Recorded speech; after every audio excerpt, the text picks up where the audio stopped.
السلام علیکم dear student. آج کا ہمارا ٹاپک جو ہے وہ ہے چیپٹر نمبر 4 بنتا ہے آپ کا ٹیکسٹ بک کے حوالے سے، جس کا نام ہے data and privacy. Data and privacy. اب ڈیٹا اینڈ پرائیویسی سے کیا مراد ہے؟ ڈیٹا اینڈ پرائیویسی سے مراد ہے کہ آپ کوئی بھی ڈیٹا اپنا کمپیوٹر کے اندر سیو کر سکتے ہیں، ٹھیک ہے نا جی. آپ اس کے اوپر کیسے پرائیویسی لگا سکتے ہیں کہ آپ دوسروں سے اس کو کیسے محفوظ بنا سکتے ہیں.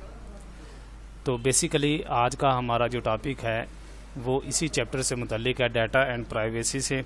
اس میں کچھ اور ساتھ میں سب ٹاپکس ہیں، اس کے ایتھیکل ایشوز ہیں، ٹھیک ہے نا جی. ڈیٹا کو لے کے کانفیڈینشلی اینڈ پرائیویسی،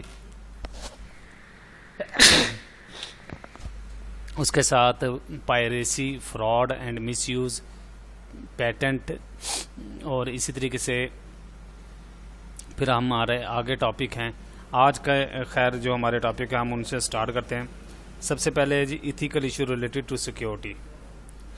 اب ایتھیکل ایشوز کے اندر کیا ہوتا ہے؟ Understanding ethical issues related to the data security. The foundation of all security system are formed on ethical principles. If we have data of others, it is our own ethical responsibility to keep it secure. Some of the data security issues are confidentiality and privacy, fraud and misuse, patent, copyright, trade secrets and sabotage. یہ ہمارے پاس کچھ ethical issues ہیں جن کے اوپر آج ہم بات کریں گے کہ کس طریقے سے ہم اپنے ڈیٹا کو سیکیور بنا سکتے ہیں.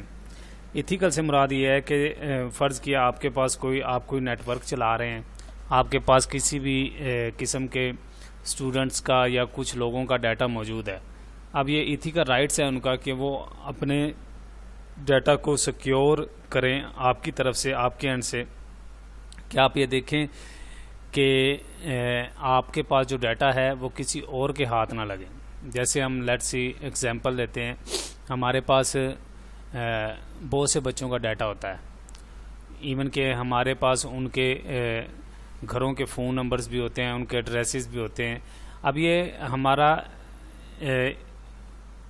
ایک ایتھیکل پرابلم ہے کہ ہم اس کو اخلاقی طور پر سیف کریں کہ اس کو کوئی مس یوز نہ کرے، چاہے وہ ادارے کا بندہ ہے، چاہے وہ ادارے سے باہر کا بندہ ہے، اس کو مس یوز نہ کرے. تو اس کے لیے ہم کچھ پرائیویسی لگاتے ہیں اس ڈیٹا کے اوپر تاکہ وہ ڈیٹا کوئی مس یوز نہ کر سکے. ان ایتھیکل ایشوز کے اندر سب سے پہلے آتا ہے میرا بیٹا کانفیڈینشلی اینڈ پرائیویسی. اب یہ کیا چیز ہے؟ To keep the data of others is confidential is needed to taking a care of others. For example, if a bank shares of information about my banking transaction with my business competitors, then it can harm my business. اس نے ایک example بھی دی ہے کہ فرض کیا میرا ہی bank جو ہے اگر وہ میری ٹرانزیکشن کی ہسٹری جو ہے وہ کسی میرے کمپٹیٹر کو دیتا ہے تو وہ اس کو مس یوز کر سکتا ہے. ایون کہ کچھ لوگ جو ہے غلط لوگوں کے ہاتھ بھی ہمارا ڈیٹا چلا جاتا ہے. اس سے کیا ہوتا ہے کہ پھر وہ لوگ ہمارے ڈیٹا کا غلط استعمال کرتے ہیں، ٹھیک ہے نا جی. اس کو پھر غلط طریقے سے لیتے ہیں، پھر وہ ہمیں بلیک میل کر سکتے ہیں یا کوئی بھی اور ہمارے لیے پرابلم کریٹ کر سکتے ہیں. اس کے بعد آتا ہے جی پائریسی. پائریسی کیا ہے؟ Piracy means making illegal copies, کہ آپ ایک ڈیٹا کی انلیگل کاپیز بنا لیں. لیٹس سی آپ نے کوئی ویڈیو بنائی ہے، ٹھیک ہے نا جی. اب وہ ویڈیو، وہ کنٹینٹ سارا کچھ آپ کا ہے، ایون کہ آواز آپ کی ہے، میوزک آپ کا ہے، ٹھیک ہے نا جی، اور ویڈیو آپ کی ہے، اور ویڈیو کے اندر جو کنسیپٹ ہے وہ آپ کا ہے. اس کو کوئی بندہ کاپی رائٹ کرتا ہے، اس کی کوئی کاپیز لیتا ہے، ٹھیک ہے نا جی. پھر وہ آگے اپنے نام سے بھیجتا ہے، فارورڈ کرتا ہے، تو یہ پائریسی کے زمرے میں آتا ہے، ٹھیک ہے نا جی. تو اس سے بھی بچنے کے لیے ہمیں سیکیورٹی کا سہارا لینا پڑتا ہے، ٹھیک ہے. اب تو اس کے لیے باقاعدہ لیگل قوانین بن چکے ہیں کہ آپ پائریسی کے ایکٹ کو اگر آپ توڑتے ہیں تو اس کے اوپر باقاعدہ پنشمنٹ ہے، باقاعدہ فائن ہے. soft lifting, browsing and installing a copy of a software application from a colleague, client server overuse, hard disk loading, counterfeiting, on line piracy.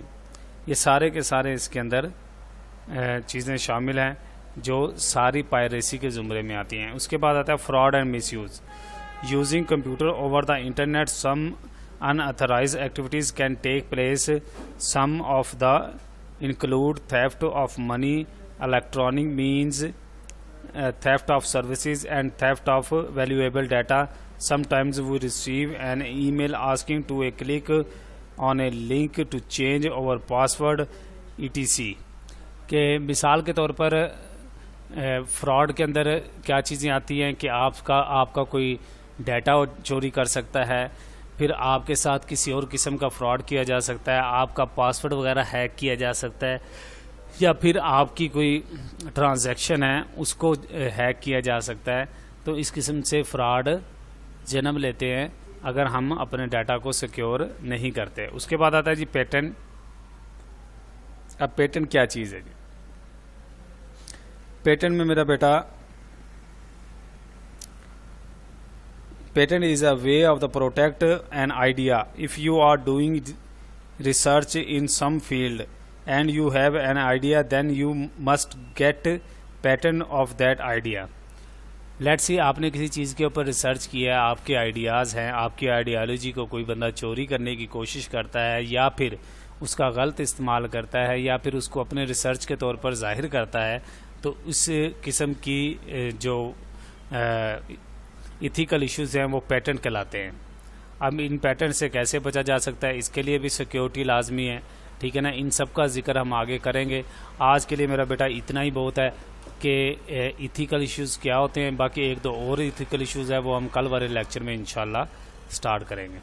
آج کے لیے اتنے بہت. اللہ حافظ.